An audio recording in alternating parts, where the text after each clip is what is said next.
Now, the Army veterans known as the Chelsea pensioners are calling for a revamp of their living quarters at the Royal Hospital. Well, 300 years ago, the building designed by Sir Christopher Wren offered state-of-the-art accommodation, but now the cost of an upgrade could be around £30 million. Well, that's proving a huge stumbling block, as Tim Muffet has been finding out. They've all served their country, and they've all taken up an offer to live the rest of their lives as Chelsea pensioners.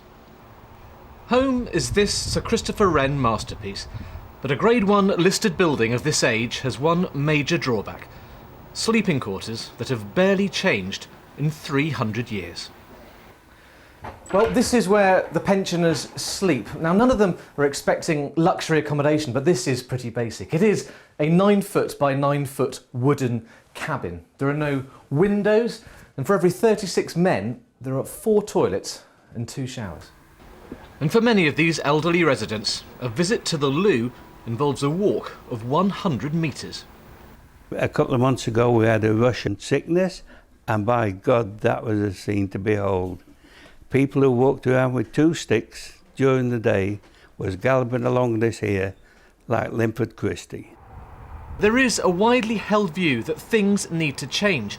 Unfortunately, refurbishment will cost around £30 million, money the hospital doesn't have. I just feel that they won't whinge, but they will tell you the truth. And so when I sit them down and quietly talk to them, this is their major problem. Richard Forbes counts himself lucky. He's been allocated one of 34 modernised rooms, complete with window, toilets and shower, the sort the hospital would love to offer all its residents. How has it changed your kind of standard of living moving into this room? Incredibly. So much better. Spend time here and you realise what a sociable place it is and how grateful the Chelsea pensioners are. If you can get the accommodation, what difference do you think that will make? I feel I was in the modern world again. Good night. Cheers, everyone. Cheers. Have a good Time for bed. Camaraderie, companionship, you couldn't ask for more. Proper toilets, comfortable sleeping quarters, maybe one day. Well, joining me now is Michael Allen, one of the Chelsea pensioners, looking fantastic in your scarlet uniform, if I may say so. Tell us about the improvements. What kind of improvements are needed? At the moment, we've heard it already, we live in a 9-by-9 wooden box without a window. We have 4 toilets and 2 showers to share between 36 men. At 5 o'clock this morning, I had to queue for have a shower. Our chaps are old, in the 90s, in their late 80s, and for them to struggle in the middle of the night to get down to the toilet is a 50-yard walk if you're in the wrong end of the ward. And that can be a great strain on an old man. And tell us why Tell us why this is important for the future, looking ahead. We need to modernise our accommodation so we have our own ensuite accommodation, because the soldiers of today, when they reach retirement age, are not going to want to surrender their army pension to live in a wooden box. They don't live in army barracks as we lived in army barracks.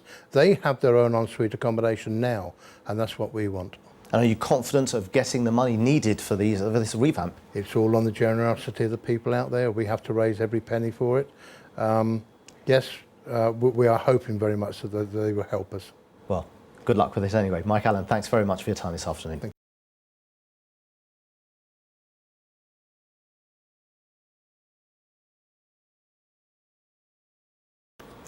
More now on the Chelsea pensioners' campaign to raise the money for an urgent revamp of their living quarters at the Royal Hospital.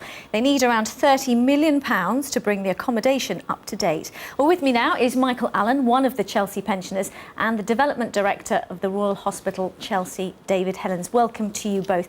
Michael Allen, looking resplendent, if I may say so. Just give us a sense of what life is like for you there and what your biggest concern is. The Royal Hospital, I must make clear, is a wonderful place to live. Our comradeship is second to none. We have excellent care and we're very well looked after and very well respected. However, the generation that I am and the ones before me are living in old army barrack type conditions. We now need to generate a new set of accommodation for the soldiers that are coming up in the future. The lads that are fighting in Afghanistan at the moment would not want to live how I live. I'm reasonably lucky, I'm fit, I'm active, I'm able to get around. Some of our guys of 90 and aren't so lucky, and I'm not looking forward to the day that I'm unable to get along. It's a long way to go, 50 yards in the middle of the night to go to the toilet. It's a long, long way. Now, David Helens, £30 million is a lot of money to raise to rectify some of the things that Michael is talking about there. Where are you going to find the money? Well, we have been very fortunate in the past that a lot of potential donors have rallied to our cause. And in fact, we are well into the development programme, but of course it's just the dormitories now that are left. We're not owned by the government. We have to go out and ask people if they would like to make donations. Every £5 counts. And what does the future hold for the Royal Hospital if the accommodation isn't revamped? I think it's critical that it is. We have been, as Michael has said, a very fitting home for the nation's veteran soldiers for the last 300 years. Our job is how we prepare ourselves for the next 300. We have to take Christopher Wren's long dormitories and we have to make them fit for purpose for the 21st century. We need people to help us to do that. And Michael, there is obviously a sense for you, being there, and as David said, Sir Christopher Wren's legacy, if you like. How do you strike a balance of keeping that tradition while also modernising the accommodation that you live in? I honestly don't know how to answer that properly. We must modernise. We must. Just a simple right to have our own toilet is a great thing. We've already mentioned earlier on that we live on a ward with 36 men, four toilets, 2 showers. It's old-fashioned. It really is, and we're not going to encourage the younger generation to come in. If we stay like this, we'll lose the hospital because nobody will come to it. OK, well, to you both, many thanks indeed for joining me this evening. Thank you.